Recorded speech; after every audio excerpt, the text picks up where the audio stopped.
Saya membeli saham ketika tikus-tikus menuju arah yang berlawanan. Kebanyakan orang tertarik pada saham yang juga diminati orang lain. Saat untuk tertarik adalah ketika tidak ada orang yang tertarik. Anda tidak dapat membeli saham yang populer lalu menjadi kaya. Investasi terbaik sejauh ini adalah apapun yang mengembangkan diri Anda sendiri dan tidak dikenakan pajak sama sekali. Peraturan nomor 1, jangan pernah kehilangan uang.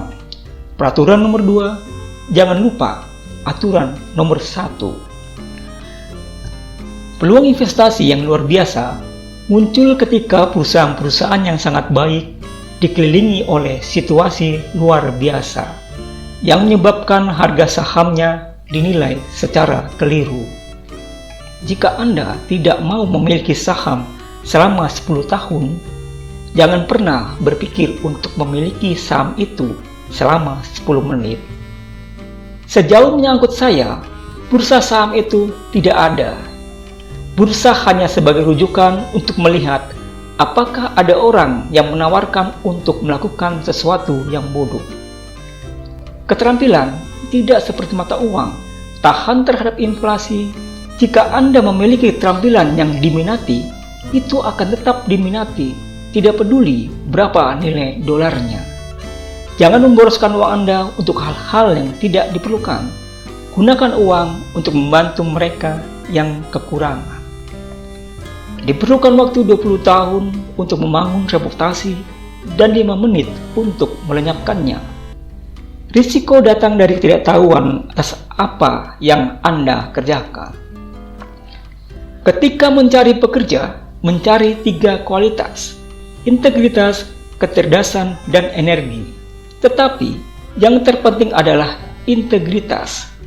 Karena jika mereka tidak memilikinya, 2 kualitas lainnya akan membunuh Anda.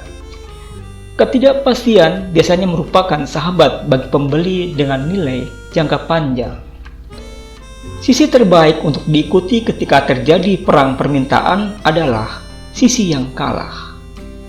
Menikah karena uang mungkin gagasan buruk dalam situasi apapun, tetapi benar-benar bodoh jika Anda sudah kaya.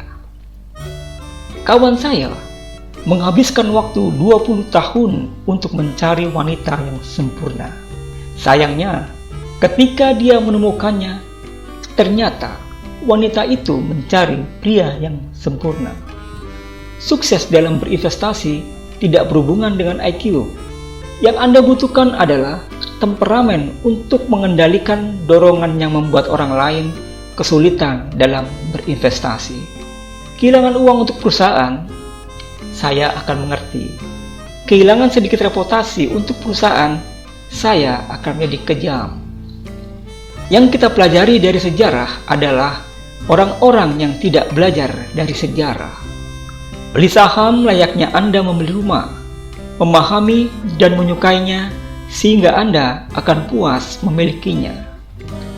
Saya akan menjadi pengemis bodoh di jalanan jika bursa efisien.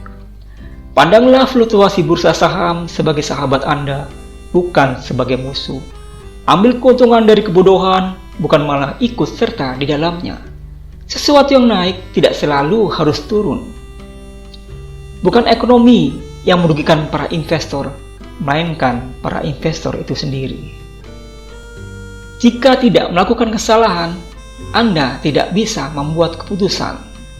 Hal terpenting yang harus dilakukan ketika menemukan diri Anda berada di dalam lubang adalah berhenti menggali. Kami semata-mata berusaha takut ketika orang lain tamak, dan tamak hanya ketika orang lain takut. Sebuah saham tidak mengetahui bahwa Anda memilikinya. Pasar saham adalah tempat transfer uang dari yang tidak sabaran kepada orang yang sabar. Ketidakpastian adalah teman pembeli saham jangka panjang. Pertimbangan paling tolol di dunia adalah membeli saham karena harganya meningkat. Entah kenapa, investor bertindak dengan berpedoman pada harga saham dan bukan nilainya. Lihat fluktuasi pasar sebagai teman, bukan musuh. Ambil pelajaran dari kebodohan, bukan ikut-ikutan berada di dalamnya. Saya tidak pernah mencoba memperoleh banyak uang di bursa saham. Saya berasumsi bahwa bursa itu bisa ditutup keesok harinya dan tidak dibuka lagi selama 5 tahun. Anda benar atau salah bukan karena orang-orang sependapat dengan Anda. Harga adalah apa yang Anda bayar, nilai adalah apa yang Anda dapat. Jauh lebih baik membeli perusahaan luar biasa dengan harga yang pantas daripada membeli perusahaan yang pantas dengan harga yang luar biasa. Kemampuan untuk mengatakan tidak adalah keuntungan yang luar biasa bagi seorang investor. Anda benar, karena fakta dan pertimbangan Anda benar, dan disitulah satu-satunya hal yang membuat Anda benar. Kesuksesan dapat dikaitkan dengan ketidakaktifan. Sebagian besar investor tidak dapat menahan godaan untuk terus-menerus membeli dan menjual. Sekolah bisnis lebih banyak memberikan tingkah laku yang kompleks dan sulit ketimbang tingkah laku yang sederhana. Tapi, tingkah laku yang sederhana itulah yang lebih efektif.